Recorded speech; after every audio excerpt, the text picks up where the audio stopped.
వాక్య ధ్యానాంశమై ఆదికాండం 15వ అధ్యాయం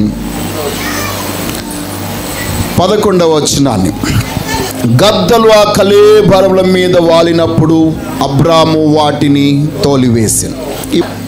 ఈ యొక్క లేఖన భాగంలో చాలా అద్భుతమైనటువంటి అర్థాలు ఉన్నాయి. నేను ఈ యొక్క వాక్యాన్ని ధ్యానిస్తూ ఉన్నాను.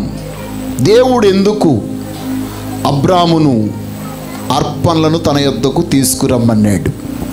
బైబిల్ చెప్తుంది, దేవుడు తన యొద్దకు అబ్రాముని అర్పణలను తీసుకురమ్మన్నాడు. వాటిలో కూడా ప్రత్యేకముగా 3 ఏండ్ల పెయ్యిని, 3 ఏండ్ల పొట్టేళ్లను, 3 ఏండ్ల మేకను, ఒక తెల్లగువ్వను, ఒక పావురమును. ఏంటి 3 ఏండ్ల పెయ్యి, 3 ఏండ్ల పొట్టేలు? ఇవన్నీ బలానికి, శక్తికి సాదృశ్యంగా ఉన్నాయి. మరి పక్షులు దైవత్వానికి సూచనగా ఉన్నాయి, దేవుని ఆత్మకు సూచనగా ఉన్నాయి. చెప్పాలంటే ఈ 3 ప్రాణాత్మ శరీరాలకు సాదృశ్యంగా ఉంది. అలాగే ప్రియ బిడ్డలారా, ఎందుకు దేవుడు ఆ యొక్క అర్పణలను, బలి పశువులను 2 ఖండాలుగా చేయమన్నాడు? 2గా ఖండించి వాటి మధ్యలో త్రోవను ఎందుకు ఉంచమన్నాడు? ప్రియమైనటువంటి దైవ జనాంగమా, ఈ యొక్క అర్పణ అబ్రాముకు దేవునికి మధ్య నిబంధనకు సూచనగా ఉంది. నిబంధన అంటే ఒక పార్టీ ఇటువైపు, ఒక పార్టీ అటువైపు. ఎందుకు ఈ అర్పణ 2 ఖండాలుగా చేయబడింది అని అంటే, దేవునికిని అబ్రాముకు మధ్య నిబంధన జరగడం కొరకై. ఆ నిబంధన విషయంలో దేవుడు తనతో చేయబోయే నిబంధన అందరిలాగా అందరితో చేసిన చేతిలో ప్రమాణం చేసినట్టుగా కాదు, అర్పణతోనే ప్రమాణము చేయించున్నాడు గనుక ఆయన 2 ఖండాలుగా చేయమన్నాడు. ఎందుకంటే ఆ ఖండల మధ్య ఆయన సంచరించడానికి. దేవునికి స్తోత్రం కలుగునుగాక. ఆ అర్పణ అందుకొరకే నా యొద్దకు తీసుకురా. ఇంకా నీవు నా మాట మీద నమ్మిక లేదు కదా, నేను నిన్ను ఆస్వాదిస్తానో లేదో అని ఈరోజు నువ్వు తెలుసుకున్నట్లు 2 ఖండాలుగా చేయి. ఈ 3 అర్పణలు, బలి పశువులు యేసుక్రీస్తు వారికి సూచనగా ఉన్నాయి. అందుకొరకే యేసయ్య తాను అప్పగింపబడు రాత్రి రొట్టెను చేత పట్టుకుని ఇది నా శరీరము అన్నాడు. ద్రాక్షారసమును చేత పట్టుకుని, ఆ పరిశుద్ధ పాత్రను పట్టుకుని ఇది నా రక్తము, దీన్ని చేయనప్పుడల్లా మీరు నన్ను జ్ఞాపకం చేసుకునండి. ఇది నాకును మీకును మధ్య క్రొత్త నిబంధన రక్తం.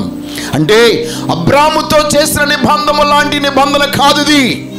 అబ్రాముతో కేవలము పశువులను తీసుకుని వచ్చి ఖండలుగా చేసి అర్పణ అర్పించాను. కానీ అబ్రాముకు చెప్పినటువంటి వాగ్దానమును నీ నా జీవితంలో కూడా ఆశీర్వాదమును కలగజేయడం కొరకై, ఆ ఆశీర్వాదాన్ని, ఆ దీవెనను మనకి ఇచ్చుట కొరకై ఆయనే మన కొరకు బలి పశువుగా తీర్చబడ్డాడు. దేవునికి స్తోత్రం, హల్లెలూయా. కాబట్టి ప్రియమైన దైవ జనాంగమా, మన జీవితంలో దేవుడు చేసినటువంటి నిబంధన చాలా శక్తివంతమైనది, చాలా గొప్పది.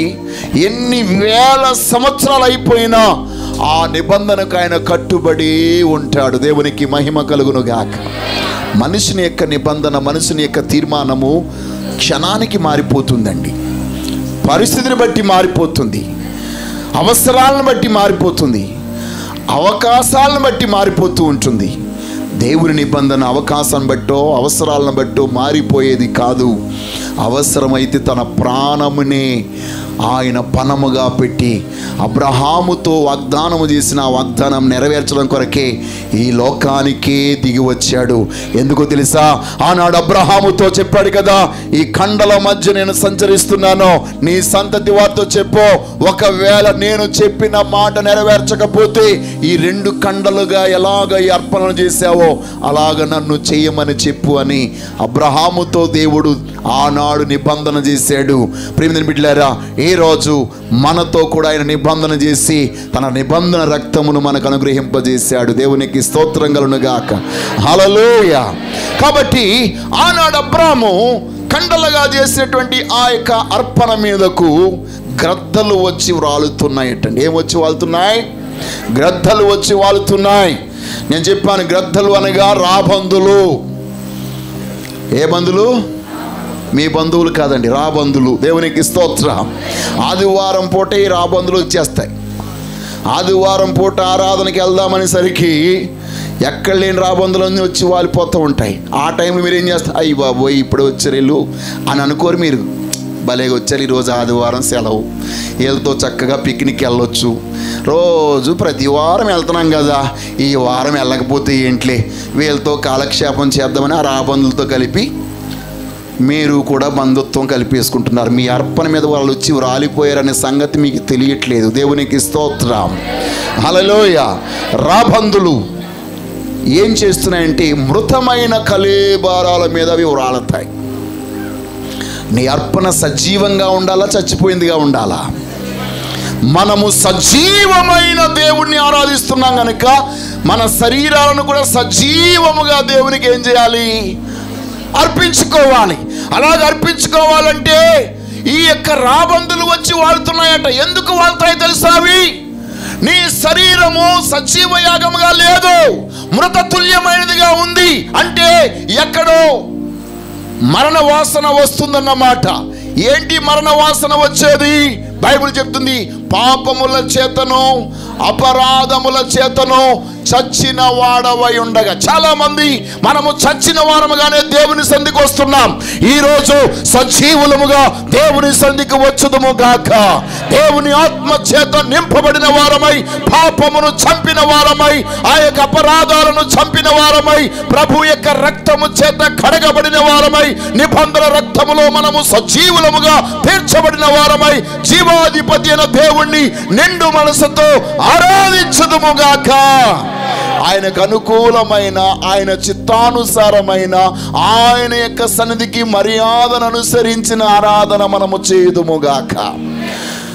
మన ఆరాధనలన్నీ లోక మర్యాదను అనుసరిస్తున్నాయి. దేవుని సన్నిధికి ఒక మర్యాద ఉంది. దేవునికి స్తోత్రం. హల్లెలూయా, హల్లెలూయా. దైవ సన్నిధికి ఒక మర్యాద ఉంది. ఆ మర్యాదను మనం అనుసరించాలా. అదే ఆత్మానుసారమైన మర్యాద. దేవునికి స్తోత్రం. ప్రియమైన వాళ్ళారా, ఆ గ్రద్దలు వచ్చి వాళ్తుంటే మన వాడు ఏం చేస్తున్నాడు? వాటిని ఎప్పుడు వరకు తోలేడట? దేవుని యొక్క అగ్ని జ్వాలలుగా దిగి వచ్చి ఆ కండల మధ్య నడిచేంత వరకు ఏ గ్రద్ద కూడా అక్కడికి వచ్చి వాలకుండా అబ్రాము వాటిని తోలుతూనే వచ్చాడు. దేవునికి స్తోత్రం. హల్లెలూయా. ఈరోజు మీ యొక్క జీవితంలో ప్రార్థన చేద్దామని మోకరించండి చాలు, ఎన్ని పక్షులు వచ్చి వాలిపోతూ ఉంటాయో. అవునా కాదా? అప్పుడే ఎప్పుడో 3 సంవత్సరాల క్రితం మీ అత్తగారు తిట్టినటువంటి ఆ యొక్క తిట్లు అప్పుడే జ్ఞాపకం వస్తాయి. అంటే పక్షిలాగా వచ్చి అది నీ నెత్తి మీద వాలిందనమాట. వెంటనే ఆలోచనలో పడిపోతాం. మోకరించావు, ప్రార్థన చేయాలనుకున్నావు, కానీ ఆ ఆలోచన వచ్చి నిన్ను డిస్టర్బ్ చేసింది. అంతే, మిక్సింగ్ అన్నమాట. ఇప్పుడు నీ ప్రార్థన ఏమైపోయింది? మిక్సింగ్ చేసేసాం. నిజమైన ప్రార్థన మనం చేయలేదు. నీ జీవితంలో అర్పణ అర్పించినప్పుడు ఏది కూడా నీ సమీపానికి రాకుండానట్లు పరిశుద్ధాత్మ దేవుని యొక్క సహాయము ద్వారా వాటన్నిటినీ వాక్యమని ఖడ్గము చేత పట్టుకుని తోలివేయుదుముగాక. హల్లెలూయా, హల్లెలూయా. యేసుక్రీస్తు వారు దేవాలయంలోనికి వెళ్ళినప్పుడు, నా మందిరాన్ని మీరు అపవిత్రపరుస్తారా, దేవుని మందిరము ప్రార్థనా మందిరం అని మీకు తెలియదా అని తాళ్లతో ఏం చేశాడటైనా కొరడాలు చేశాడు. దేవునికి స్తోత్రం. కాబట్టి దేవుని వాక్యముతో ఈరోజు మనం ఖడ్గాలు చేయుదుముగాక. ఆమేన్. తోలివేదుముగాక. మన చేతిలో ఎప్పుడు కూడా దావీదులాగా వరిసేల ఉండునుగాక. ఎలాంటి దుష్టునైనా కింద నేల పడగొట్టగలిగే శక్తి దేవుడు మనకు అనుగ్రహించునుగాక.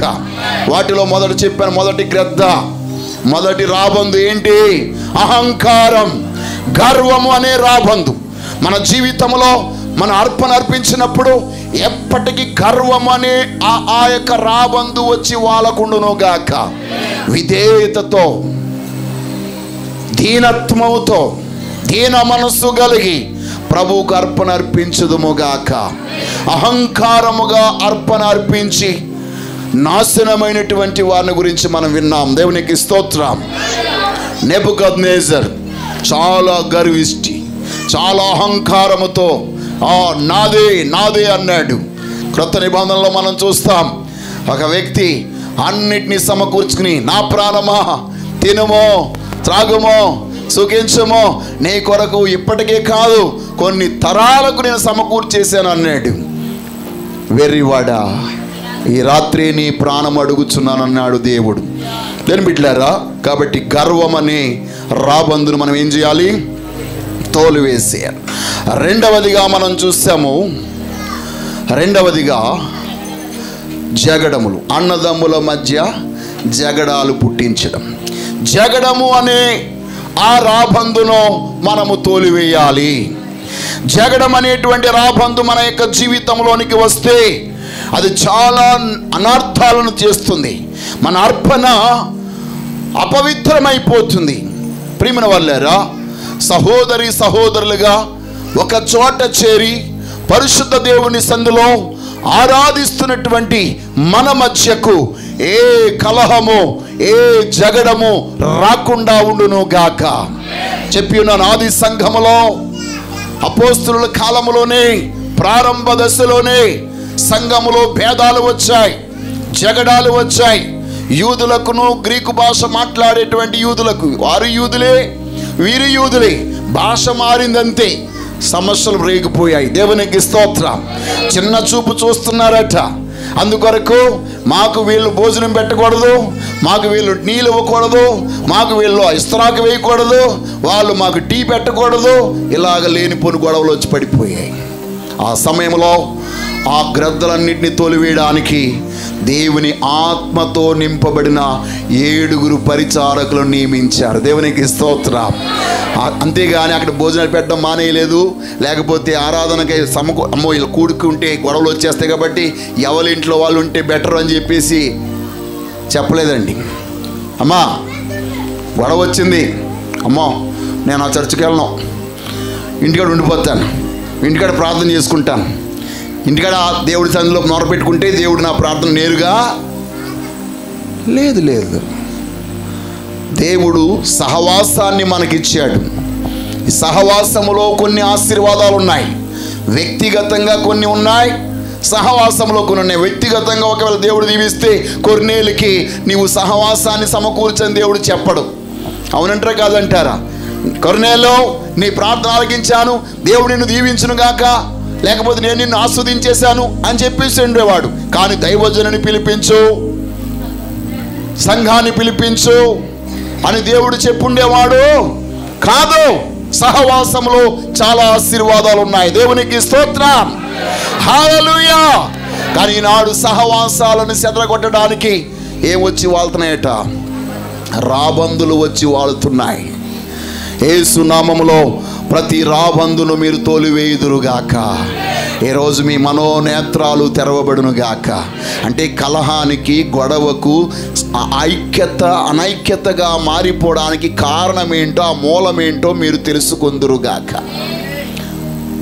చాలా సందర్భాల్లో మనము పైన చాలా వాటికి మెడిసిన్ వాడేస్తూ ఉంటాం, లోన అది అలాగ పెరిగిపోతూ ఉంటుంది, అది చాలా పెద్ద ప్రమాదంగా మారిపోతుంది. కాబట్టి ఈరోజు సర్వాధికార దేవుని యొక్క ఆత్మ ద్వారా ఆనాడు ఆది సంఘంలో ఉన్న జగడాలను, కలహాలను, భేదాలను, అసమ్మతిని అపోస్తలులు తోలివేశారు. దేవునికి స్తోత్రం. ఆ సమస్యలన్నీ తొలగిపోయిన తర్వాత బైబిల్ చెప్తుంది, సంఘము విస్తరించుచుండెను, వాక్యము బహుబలముగా ప్రబలెను. దేవునికి మహిమ కలుగునుగాక. హల్లెలూయా, హల్లెలూయా. కాబట్టి ఈ యొక్క సమయంలో మనమంతవరకు కూడా నేర్చుకుని ఉన్నాం. మూడవ రాబందు. దేవునికి స్తోత్రం. ఎన్నో రాబందు అండి? మూడవ రాబందు, మూడవ గ్రద్ద. ఏంటి గ్రద్ద? ఏమై ఉంటుంది? మనము జీవముల దేవునికి అర్పణ అర్పించడానికి వచ్చాం. అర్పణ అర్పించడానికి రాగానే ఆ గ్రద్దలు వచ్చి వాలిపోతున్నాయి, కాకులు వచ్చి వాలిపోతున్నాయి, పక్షులు వచ్చి వాలిపోతున్నాయి. ప్రియమైన వాళ్ళారా, నేను చెప్పి ఉన్నాను కదా, మనము మటన్ కొట్టుకాడ నుంచి, చికెన్ కొట్టుకాడ నుంచి ఏదైనా తెచ్చామనుకోండి, ఈగలు వచ్చి వాళ్ళతో లేదు. చెప్పండి, ఎందుకు? కొట్టి దగ్గర కూడా వెళ్ళినప్పుడు, అయ్యా ఆ మాంసం దుకాణం దగ్గర కూడా ఎన్నో ఉంటాయండి ఈగలు, ఉంటాయా? ఆ ఈగలు వాళ్ళే ఏం చెప్పి తెచ్చుకోవడం మానేస్తున్నారు మీరు? మానలేదు. ఇంకా టేస్ట్ ఎక్కువ ఉంటుందని. దేవునికి స్తోత్రం కలుగును గాక. హల్లెలూయా. కొంతమందికి అయితే ఇంకొంచెం బరువు పెరుగుతుందని. లేదు లేదు, వాటన్నిటిని అక్కడే తోలివేసి, అవసరమైతే బాబు నీ కత్తితో వాటిని కొంచెం సంహరించు అని చెప్పి ఇంటికి వచ్చిన తర్వాత ఒకసారి కడగవలసింది 4 సార్లు కడిగి దాంట్లో ఉన్న సారమంతా బయటికి వెళ్ళిపోయిన తర్వాత చప్పని మనం వండుకుని తిన్న రోజులు కూడా ఉన్నాయి. దేవునికి స్తోత్రం. దేని బిడ్డలారా, మూడవదిగా మన జీవితంలో మన అర్పణను అపవిత్రపరిచేది, మన అర్పణను మృతమైనదిగా చేసేది, మన అర్పణ దేవునికి ఇంపైనదిగా కాకుండా కంపైనదిగా చేసేది. మన అర్పణ ఎప్పుడు ఇంపుగా ఉండాలి కానీ కంపుగా ఉండకూడదు. యేసు నామములో పరిశుద్ధాత్మ దేవుడు తన ఆత్మ జ్ఞానముతో మనందరినీ నింపునుగాక. మనం ఎప్పుడైతే దేవుని ఆత్మచేత నింపబడతామో, కంపుతో కూడినది మనం దేవునికి అర్పించమో, ఇంపుతో కూడినదే దేవునికి ఇస్తాం. దేవునికి స్తోత్రం. హల్లెలూయా. ఏంటి ఆ కంపును కలిగించేటువంటి మరొక రాబందు? దేవుడికి అసహ్యమైనది అబద్ధం. ఏంటండి? అబద్ధం, అపనమ్మకం, అవిశ్వాసం. ఇది చాలా పెద్ద రాబందండి. చూడండి, విశ్వాసం మృతులైన వారిని సజీవులుగా చేస్తుంది, అవిశ్వాసం సజీవులైన వారిని మృతులుగా చేస్తుంది. నమ్మితే నీవెంతటి రోగివైనా బాగుపడతావు, నమ్మకపోతే నీవెంత ఆరోగ్యవంతుడు అయినా రోగివైపోతావు. చాలా సందర్భంలో చూడండి, మనకి ఆరోగ్యం బాగా ఉంది, అంతా బాగానే ఉంది, కానీ ఇది తింటే నాకు పడదు అని తినండి, గ్యారంటీగా మీకు పడదు. అవునంటారు కాదంటారు? మీరు అనుమానంతో తిన్నారు, మీకు డైజెషన్ అవ్వదండి. మీ యొక్క శరీరం కూడా ఒప్పుకోదు. ఎందుకంటే ఇక్కడ ఆల్రెడీ కమాండ్ వెళ్ళిపోయింది. ఎక్కడికి? మీ మెదడుకి ఏమైపోయింది? కమాండ్. ఈగో పలానా ఆహారం తింటున్నాడు వీడు, నోట్లోకి వెళ్తుంది, లోపలికి వస్తుంది, జీర్ణాశయంలోకి వెళ్తుంది, ఎట్టి పరిస్థితుల్లో దాన్ని మీరు ముట్టుకోవద్దు, దాని మీద మీ కెమికల్స్ జల్లొద్దు, అది ఏమో గ్రైండర్ అవ్వకూడదు. ఎలా తిన్నాడో అది అలాగే ఉంచేయాలి, ఎందుకంటే వాడు అనుమానంతో తిన్నాడు. దేవునికి స్తోత్రం. మీ యొక్క సిస్టమ్ అండి, అది మీలో ఉన్న సిస్టమ్ ఆజ్ఞాపించేస్తుంది. అది మీరు రుబ్బులో వేసినా కానీ రుబ్బబడకుండా ఉన్నటువంటి గింజలు కొన్ని ఉంటాయి కదా, అలాగ అయిపోతుంది అన్నమాట యేసు నామములో. అందుకొరకు అపోస్తలుడైన పౌలు అన్నాడు, విశ్వాస మూలము కానిదేదో అది పాపం, విశ్వాస మూలము కానిదేదో అది దోషం, అది నీకు జీవితంలో డైజెషన్ అవ్వదు. కాబట్టి ఈరోజు ఆ అబద్ధం అనేటువంటి, ఆ అవిశ్వాసం అనేటువంటి ఆ గ్రద్ద, ఆ రాబందు నీ మీద వాలకుండా నీవు తోలివేయుదువుగాక. యేసు నామములో అబద్ధపు ఆత్మ బయటికి పారిపోవునుగాక. ఈరోజు మన యొక్క అర్పణంతయు కూడా అబద్ధముతో కూడినది కాదు, యథార్థమైనదో దానితో కూడినదిగా ఉండును గాక. యథార్థమైన అర్పణ దేవుడు స్వీకరిస్తాడు. యథార్థవంతుల ప్రార్థన యెహోవాకు ఇంపైనదే. యథార్థవంతుల ఆరాధన దేవునికి ఇష్టమైనదే. యథార్థవంతుల యొక్క స్తుతుల మీద ఆయన ఆసీనుడై ఉన్నాడు. నువ్వు యథార్థముగా కొంచెము ప్రార్థన చేస్తే చాలు. అబద్ధముతో ఎంత ప్రార్థన చేసినా దేవునికి ఇష్టం ఉండదు. దేని బిడ్డలారా, ఆది సంఘంలో చాలామంది దేవునికి అర్పణలు తీసుకొచ్చేవారు. కొంతమంది తమ ఆస్తుల్ని అమ్ముకొని తెచ్చేశారు. విరాళముగా దేవునికి ఇచ్చేవారు. సమిష్టిగా వారందరూ ఒకే చోట ఉండేవారు. అలాంటి సమయమందు ఒక జంట వారికి కూడా వీళ్ళని చూచి, దేని బిడ్డలారా మీరు గమనించండి, చాలా సందర్భాల్లో మనకి కలిగే ప్రేరణలన్నీ దేవుని ఆత్మ ద్వారా కలిగినవి కావు. ఎదట వారిని చూచి కలిగేటువంటి ప్రేరణలు, అలాంటి వాటితో మనకి చాలా కష్టం కలుగుతుంది. ఎదట వారు చేస్తారు కాబట్టి నేను చేసేస్తాను అని అనుకున్నప్పుడు నీ యొక్క నోటి మాటను బట్టి దేవుడు దానికి ఆమేన్ అని పలికేస్తాడు. అది చెప్పబడిన తర్వాత నీవు ఆ ప్రకారంగా చేయలేకపోయావంటే దానికి తగిన పరిణామం నువ్వు అనుభవించవలసి వస్తుంది. కాబట్టి ఎట్టి పరిస్థితుల్లో కూడా నీ జీవితంలో మహిమగల జీవముగల దేవుని సన్నిధిలో ఎదటి వారిని చూచి కాదు నీవు ప్రేరేపించబడవలసింది, దేవుని ఆత్మ ద్వారా నువ్వు ప్రేరేపించబడాలి. ఆమేన్.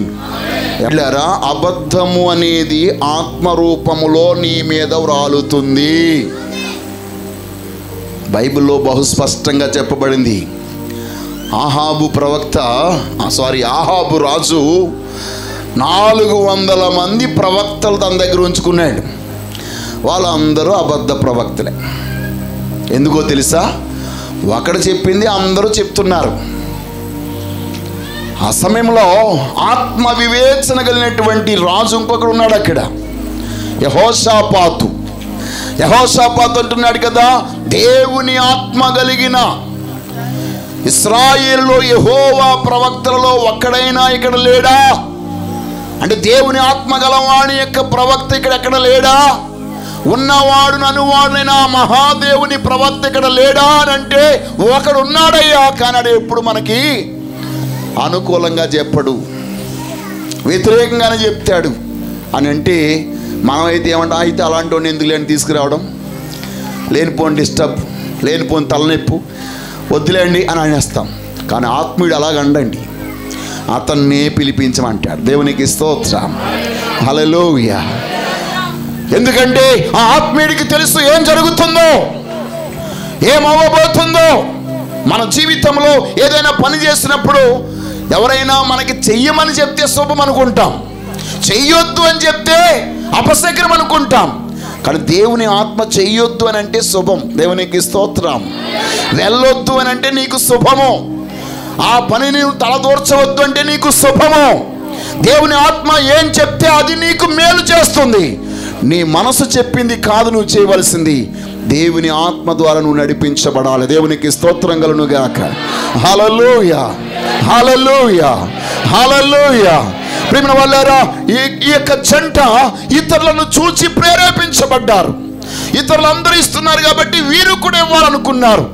ఎవ్వరు వీరిని ఇమ్మని బలవంతము చేయలేదు, ఎవ్వరు వీరిని అడగను లేదు. కానీ వీరిగానే ప్రేరేపించబడి వారికి ఉన్నటువంటి పొలాన్ని అమ్మేశారు. అమ్మక ముందు ఏమనుకున్నారు? అమ్మేదంతా ఇచ్చేద్దాం అనుకున్నారు. అమ్మిన తర్వాత ఏమనుకుంటున్నారు? అంతా ఇచ్చేస్తే మన పని ఏంటి అనుకుంటున్నారు. దేవునికి స్తోత్రం. మానవరీత్యా ఆలోచన చేస్తే అక్కడ పెద్ద మనకి కష్టమేమి కనిపించట్లే. కానీ మన హృదయంలో ఉన్న చిన్న భావాన్ని కూడా దేవుడు చాలా సీరియస్గా తీసుకుంటున్నాడు. దేవునికి స్తోత్రం, హల్లెలూయా. బిడ్డలారా, దేవుడు వారిని అర్పణ తీసుకురమ్మనలేదు, అపోస్తులు వారికి చెప్పలేదు, ఎవరు కూడా మీరు ఇవ్వాలని వారిని అనలేదు. వారిలో వారు అనుకున్నారు, కానీ వారు అనుకున్నటువంటిది ఒకటి, తెచ్చింది ఒకటి. చూడండి, వారు అర్పణ తీసుకుని వచ్చి చాలా సంతోషంగా అననీయ అర్పణ తీసుకుని వచ్చాడు. భార్య భర్త ఇద్దరు ఒకేసారి రాలేదండి, ఒక్కొక్కరుగా వచ్చారు. అంటే ఒకరి తర్వాత ఒకరు పొగిడించబడదామని. ఒకేసారి ఒకరిని పొగిడిస్తే టైం అయిపోతుంది, బాగోదు. ఒక్కొక్కరి చేత పొగిడించబడాలి. దేవునికి స్తోత్రం. ఇండివిజువల్గా, అమ్మా నువ్వు ఎంత పని చేసావు, భలేగా మీ ఆయన గారిని నువ్వు ప్రేరేపించావని చెప్పి ఈవిని అనాలి. అబ్బా మీ భార్యని ఎంత బాగా ఒప్పించాలని. మీరు అసలు ఈ రోజుల్లో ఆడవాళ్ళని ఒప్పించడం చాలా కష్టం. మీరు ఒప్పించారంటే యు ఆర్ గ్రేట్ అననీయ, యు ఆర్ గ్రేట్. సఫేరా నీవు గ్రేట్ అని చెప్పాలని ఒక్కొక్కరుగా వచ్చారట. ఇద్దరు రావాలి కదండి. ఇద్దరు కలిసే అనుకున్నారు, ఇద్దరు కలిసే అమ్మారు, ఇద్దరు కలిసే దాంట్లో కొంత దాచుకున్నారు. కానీ ఇద్దరు వచ్చి మాత్రం అర్పణ అర్పించలేదు. ఈనాడు చాలామంది భార్యాభర్తలుగా ఉంటున్నారు. వారందరూ ఇంట్లో కలిసి భోజనం చేస్తారు, కలిసి ప్రార్థన చేయరు, కలిసే ప్రయాణాలు చేస్తారు, కలిసి చర్చికి రారు, కలిసే అన్ని చోట్లకి, అన్ని పనులకి, అన్ని ఫంక్షన్లకి వెళ్తారు.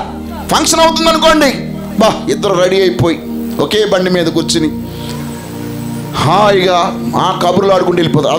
అదే రీతిగా ప్రభు సన్నిధికి వస్తారా? తక్కువ. నువ్వు వెళ్ళు, నేను వస్తాను తర్వాత. యేసు నామములో నువ్వు వెళ్ళు, తర్వాత వస్తాననే ఆత్మ ఇప్పుడే దేవుని అగ్నిలో కాలి బూడిదైపోనుగాక.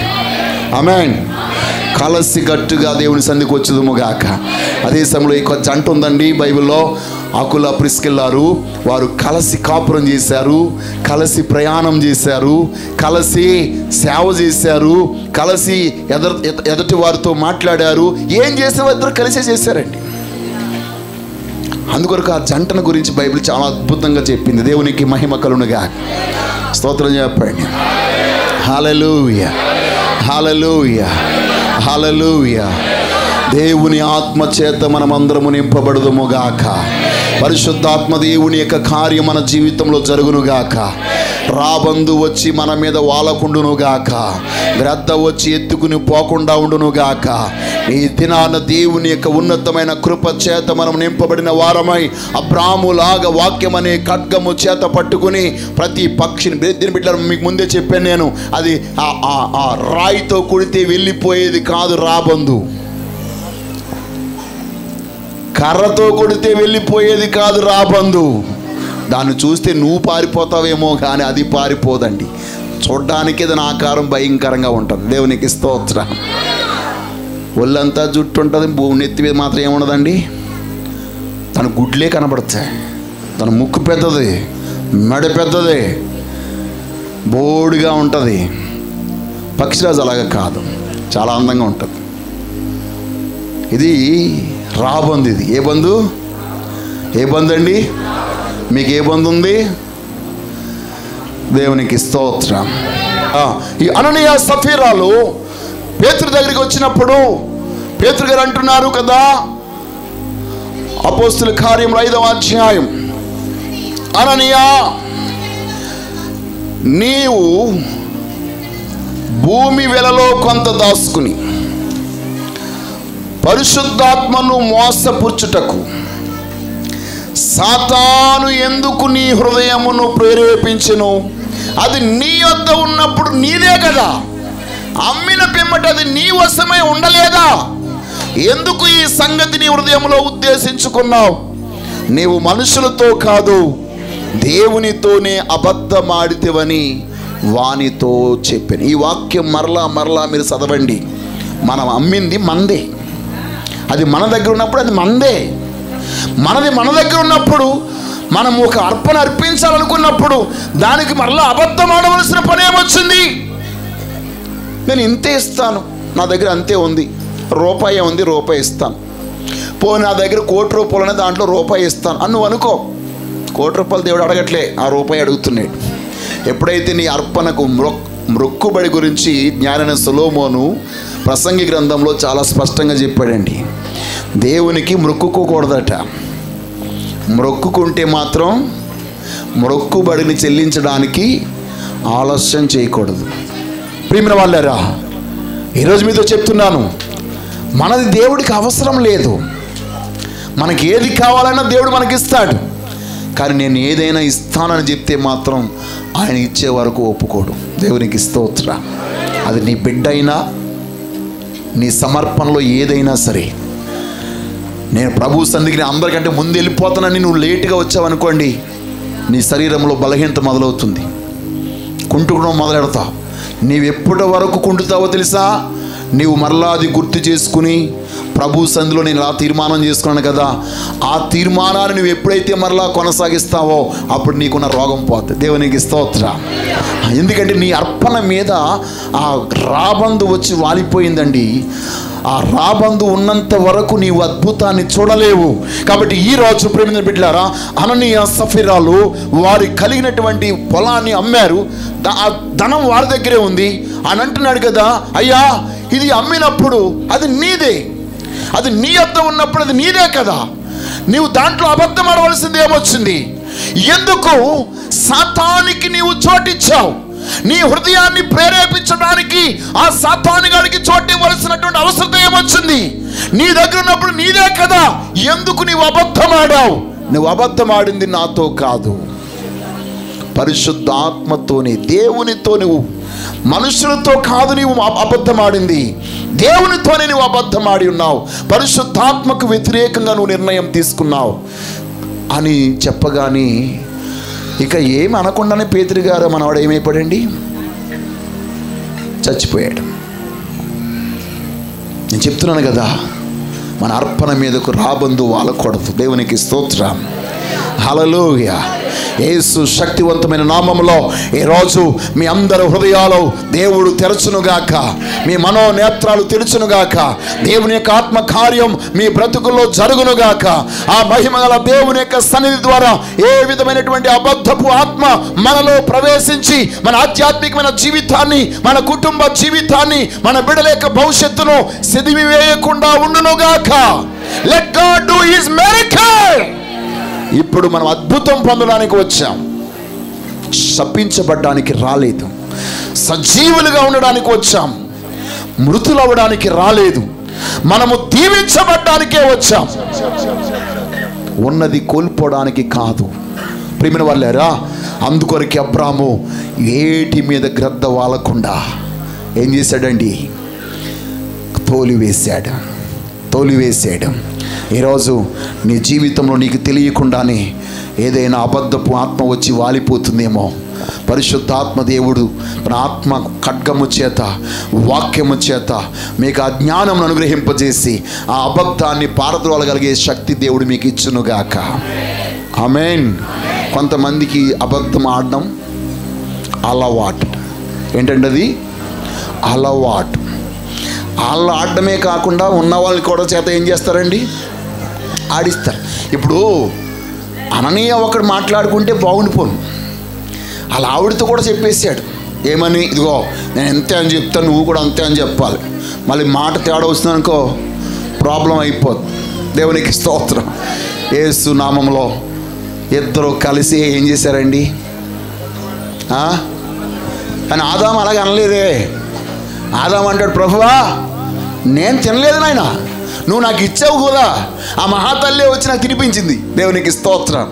తింటే ఏంటి, తినిపించడం అంటే ఏంటి? ఆయా నేను అబద్ధం ఆడలేదండి, నా చేత ఆడించారండి. నువ్వు అబద్ధం ఆడలేదా? ఆడవలసిన మాటలన్నీ ఆడేసిన తర్వాత నన్ను ఆడించారంటే ఇదేనా మిల్లి ఆడించడానికి? దేవునికి స్తోత్రం. హల్లెలూయా. యేసు శక్తివంతమైన నామంలో ఎవరు మనల్ని బలవంతం చేసినా, ఎవరు మనల్ని ఎంత ప్రేరేపించినా, ఎవరు మనల్ని ఎంత ప్రోత్సహించినా వారి మాటకు మనము అవిధేయులముగా, వారి మాటకు లోబడక, వారి మాటను ప్రక్కన పెట్టి దేవునికి విధేయులుగా ఉందుముగాక.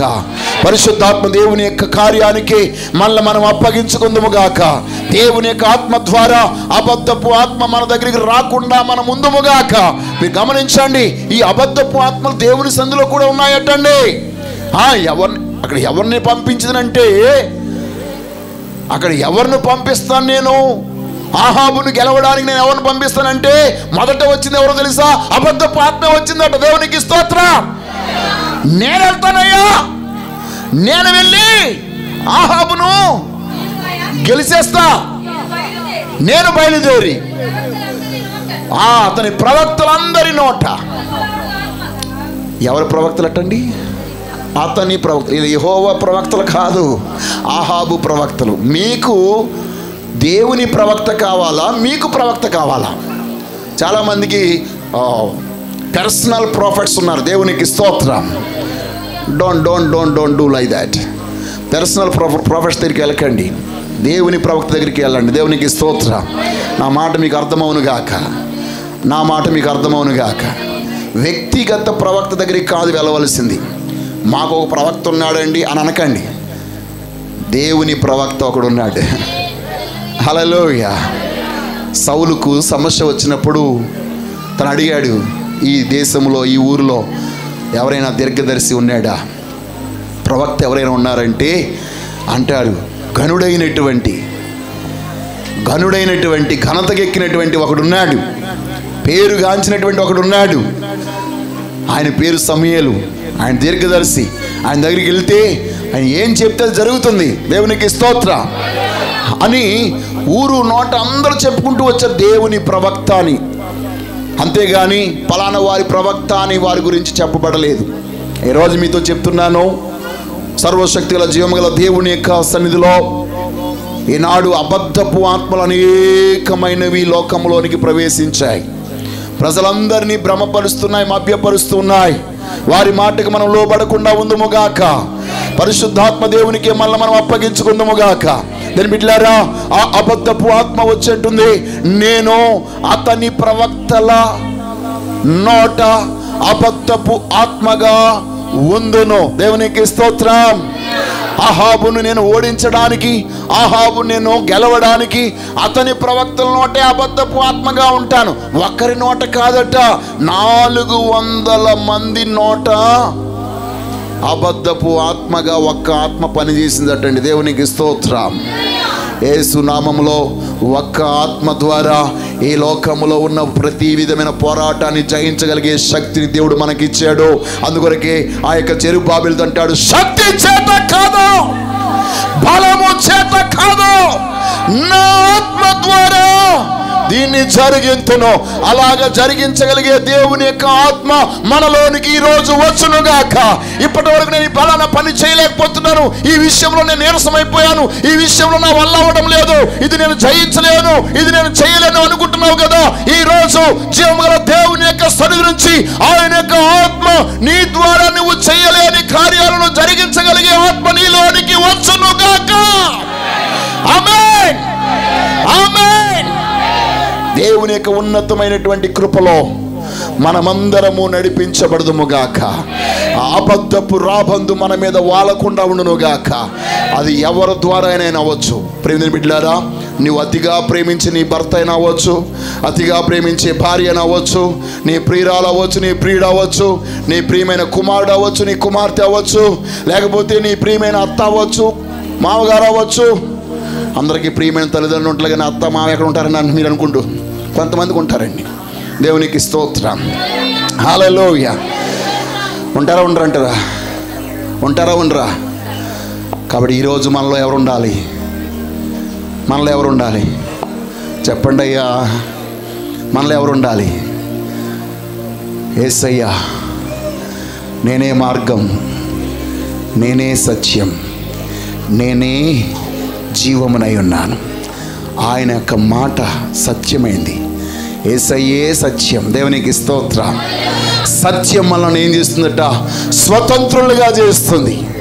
ఈ నా మాట సత్యమైనది, నా వాక్యం సత్యమైనది అని ప్రభు అంటున్నాడు. కాబట్టి జీవముగల దేవుని యొక్క వాక్యాన్ని మనం చదివితే, ఆ వాక్యం మన యొక్క హృదయంలో ధ్యానించుకుంటే మన గుండెల్లో మంట పుడుతుంది.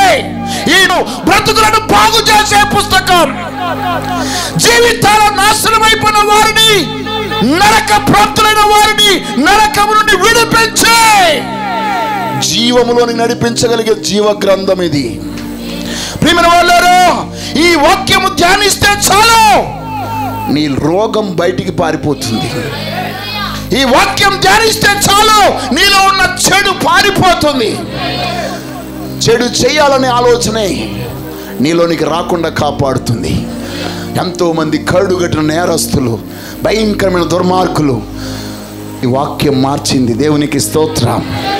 ఏ డిపార్ట్మెంట్ని వాళ్ళు అడగండి, వాళ్ళే చెప్తారు. అందుకొరకే ఎన్ని శిష్టాలున్నా వాళ్ళు దైవజనులను జైల్లోకి ఆహ్వానించి వారి చేత ప్రార్థన చేయించడానికి కారణం ఏంటంటే అక్కడున్న వారికి తెలుసు ఇది ఎవరి ద్వారా జరగదు, దేవుని ద్వారానే జరుగుతుంది. దేవునికి స్తోత్రం. హల్లెలూయా, హల్లెలూయా.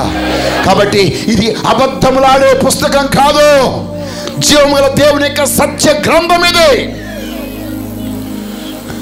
అందుకొరకే ఈ బైబిల్లో భక్తులైనటువంటి వారు బలహీనమైన పని చేసినప్పుడు దేవుడు వారికి ఇచ్చిన శిక్షను కూడా రాశాడు. అక్కడ వాళ్ళందరూ శిక్షలు పక్కన పెట్టేస్తున్నారు, చేసిన పనులనే ప్రజలకు చూపిస్తూ ఉన్నారు. అంటే నేను ఇప్పుడు ఏం చెప్తున్నా తెలుసు, సత్యమైన జీవం గల దేవుని వాక్యం మీద రాబందులు వాళ్తున్నాయి. ఆ రాబందులు తోలివేయవలసినటువంటి బాధ్యత నా మీద ఉంది. ఎవరో చెప్పారని ఇలాగా ఆయన చెప్పింది కరెక్ట్, అనవసరంగా నేను యేసుప్రభుని నమ్ముకున్నాను, ఇంత అబద్ధం ఉంది దీంట్లోని అని నీకు ఆల్రెడీ అది వచ్చి నీ మీద వాలిపోయి తన బలమైన కాలు చేసి నేను అనిచేస్తుంటే జీవం గల దేవుని సంధికి నువ్వు దూరం అయిపోతున్నావు. దేవునికి స్తోత్రం. హల్లెలూయా. ప్రియమైన బిడ్డలారా, పరిశుద్ధ దేవుని యొక్క సన్నిధిలో మనం అందరము ఆ మహిమ గల దేవుణ్ణి ఆరాధిస్తూ ఉన్నాము. ఏ రోజు ఏ కార్యము జరగాలని నీవు ఇక్కడికి వచ్చి ఉన్నావో ఆ అనుకున్న కార్యము కంటే అధికమైన కార్యం చేయడానికి సర్వాధికమైన దేవుడు మన మధ్య ఉన్నాడు. అయితే నీలో ఇంకా ఇంకా ఇంకా ఆ కార్యం పొందలేకపోవడం గల కారణం ఏంటి తెలుసా? ఆ అబద్ధపు రాబందు నీ మీద వాలి ఉంది. రహస్యంగా ఉన్న రాబందుల ఆ ఆహారం అంతా మీ దగ్గర నుంచి ఇప్పుడు బయటికి వెళ్ళిపోనుగాక. జీవం గల దేవుని యొక్క అభిషేకం మీ మీదకి దిగి వచ్చునుగాక. ఏ రోజు జీవం గల దేవునికి మనకి మధ్య ఒక నిబంధన జరుగునుగాక. మనము కండలుగా చేసి పెట్టిన ఆయన ఒక పార్టీ, మనం ఒక పార్టీ. ఇప్పుడు ఇరువురు ఒకే పార్టీ అవ్వాలి. దేవునికి స్తోత్రం. ఒక పార్టీగా వేరు పార్టీలుగా ఉన్న మనం ఒక పార్టీ కావాలంటే ఆయన మాత్రమే మన మధ్య నడవగలడు. ఆయన మాత్రమే మన సమస్యలకు పరిష్కారం చేయగలడు. ఆయన మాత్రమే మన రోగాల్ని తొలగించగలడు. ఆయన మాత్రమే మనకు న్యాయం చేయగలడు. ఆయన మాత్రమే మనకు సరైన తీర్పు ఇవ్వగలడు. ఆయన మాత్రమే నీ బ్రతుకులో అద్భుతము చేయగలడు. ఆ గొప్ప దేవుడి రోజు నిన్ను నిజమైన యథార్థముతో కూడిన అర్పణ అర్పించమంటున్నాడు. ఆ అర్పణ అర్పించు చూడు. నీ తరతరాల భవిష్యత్తు నీ ముందు ఆయన ఉంచుతాడు. అబ్రహాముతో నీతోనే నేను నిబంధన చేస్తున్నాను కానీ నీ బిడ్డలతో చేయట్లేదు అనలేదు. ఆయన ఒక్క కొడుకు కూడా పుట్టలేదు కానీ ఇసుక రేణువులంత విస్తారమైన సంతానాన్ని గురించి, ఆకాశ నక్షత్రములంతా సంతానాన్ని గురించి ఆయన మాట్లాడుతున్నాడు. ఆ సంవత్సరం దీవెన కోసం మాట్లాడలేదు, కొన్ని వేల సంవత్సరాల తర్వాత వచ్చే దీవెన గురించి అబ్రహాంతో మాట్లాడాడు. ఏ రోజు నా వ్యక్తిగత జీవితంలో కూడా దేవుడు నీ ఒక్కరితోటి, నీవు నీ బంధువుల చేత, నీ స్నేహితుల చేత, నీ తోబుట్టువుల చేత, నీ కుటుంబస్తుల చేత విడవబడవచ్చు కానీ దేవుడు నిన్ను విడిచిపెట్టేవాడు కాదు. ఆ గొప్ప దేవునితో నీవు క్రీస్తుతో కూడా నిబంధన చేయదుగాక. అందుకొరకే నరునికి దేవునికి మధ్యవర్తి ఒక్కడే, ఆయనే నరుడైన యేసు. ఆయనే నరుడైన యేసు క్రీస్తు. ఏ రోజు నీకు నాకు మధ్య నలిగిపోయేది ఎవరో తెలుసా? యేసయ్యే. ఏమండి, మధ్యగా ఉండడం చాలా కష్టం కదండి. ఎవరికైనా మధ్యలో ఉంటే ఏం చేస్తారండి? వాళ్ళు వాయించేస్తారు, వీళ్ళు వాయించేస్తారు. ఆయనకేమో పరిశుద్ధత కావాలి, ఈ మహానుభావుడికేమో దీవెన కావాలి. వీళ్ళు ఏమీ లేదు, పరిశుద్ధత లేదు. ఆయనకేమో కావాలి, పరిశుద్ధత కావాలి. ఈ మధ్యలో నలిగిపోయింది ఎవరు? యేసుక్రీస్తు. అవునంటారు కాదంటారా? నిన్ను ఒక్కసారి తప్పుకో, నా ఉగ్రత వాడి మీద పోసేస్తానంటే, అయ్యా నేను నీకు అర్పించిన అర్పణ చూడు. ఇప్పటికీ నీకోసం ఆయన విజ్ఞాపన చేస్తూనే ఉన్నాడండి.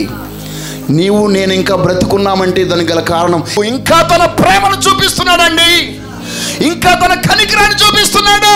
అయ్యా వారు ఏమి చేస్తున్నారో వారు ఎరుగరు గనుక వారిని క్షమించు. ఆ ఒక్క మాటే మనల్ని ఇంకా బ్రతికించింది. ఈరోజు కళ్ళు మూసుకుందాం, ప్రార్థన చేద్దాం, ఆ రాబందులన్నింటినీ తోలివేద్దాం. ఈ రోజు నుంచి అబద్ధాన్ని కాదు మనం నమ్మవలసింది, సత్యాన్ని మనం నమ్ముదాం. జీవం గల దేవుని యొక్క అద్భుతాన్ని మనం పొందుకుందాం. అందరూ రెండు చేతులు పైకెత్తి దేవునికి స్తోత్రాలు చెల్లిద్దాం. ఈ రోజు ఒక గొప్ప కార్యం మన బ్రతుకులో జరగాలి. ఇప్పటి వరకు మన బిడ్డలు, మన కుటుంబస్తులు, మన కుమార్తెలు, మన కుమారులు అబద్ధాల చేత మనల్ని మోసం చేసి మన కుటుంబంలో చాలా గలిబిలు కలగజేశారు, చాలా నష్టాలు కలగజేశారు. మన పేరు, మన పలుకుబడి, మన హోదా, మన గౌరవం అంతా కూడా తీసుకెళ్లి బజార్లో పెట్టేశారు. యేసు శక్తివంతమైన నామములో వారిలో ఇప్పటి వరకు పనిచేసి మనందరికీ కీడు కలిగించిన అబద్ధపు ఆత్మ జీవముల దేవుని యొక్క అగ్ని చేత కాలి బూడిదైపోవును గాక.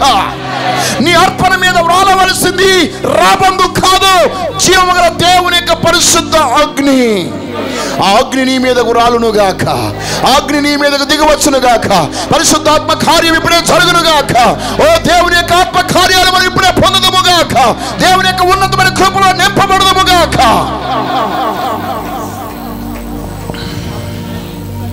దేవా నీకే మహిమ, నీకే మహిమ, నీకే మహిమ. తండ్రి నీకే మహిమ.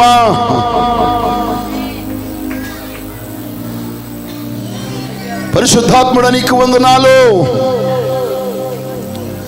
ఆరంభ దినములలో వలెనే అద్భుతములినాడు జరుగుటకు, ఆరంభ దినములలో వలెనే అద్భుతములినాడు జరుగునట్లు ఆది వలె సుతాత్ముడా అమిత బలము నిమ్మో.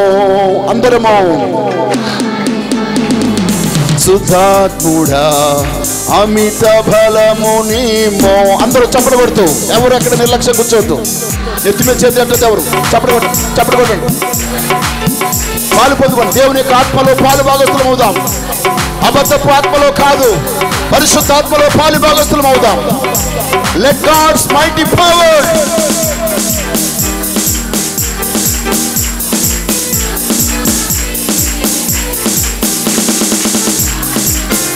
నాకవశ్యమాని ప్రభువా నీవే తెలిపితివి. పరిశుద్ధాత్ముడా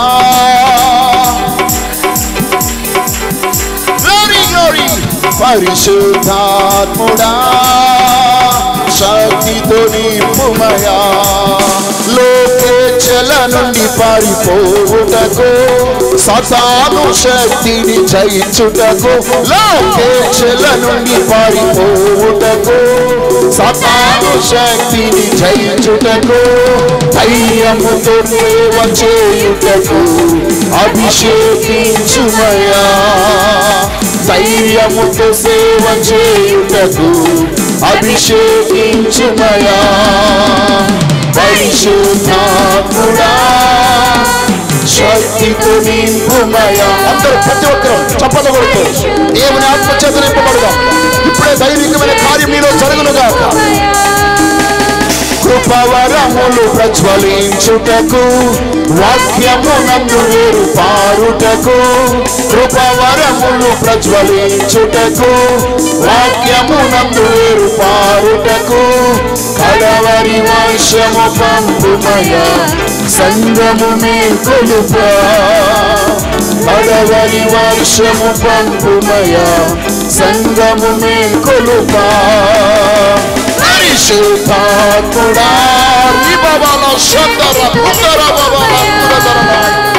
పరిశుద్ధాత్ముడా శక్తితో నింపుమయా. ఆత్మబలం మాకవశ్యమాని ప్రభువా నీవే తెలిపితివి. ఆత్మబలం మాకవశ్యమాని ప్రభువా నీవే తెలిపితివి. పరిశుద్ధాత్ముడా శక్తితో నింపుమయా. దేవుడు తన ఆత్మ కార్యం జరిగిస్తున్నాడు. ఇప్పుడే నీ కుటుంబాన్ని నాశనం చేసిన, నీ కుటుంబాన్ని కలిగిన చేసిన అబద్ధపు ఆత్మను పారద్రోలేస్తున్నాడు. ఎన్ని అబద్ధాల చేత నీ కుటుంబాన్ని నాశనం చేశాడు. అంత సత్యమైన వాక్యము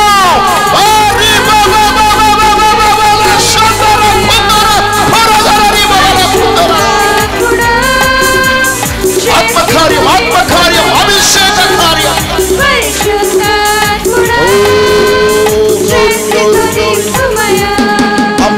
ఆమేన్ ఆమేన్.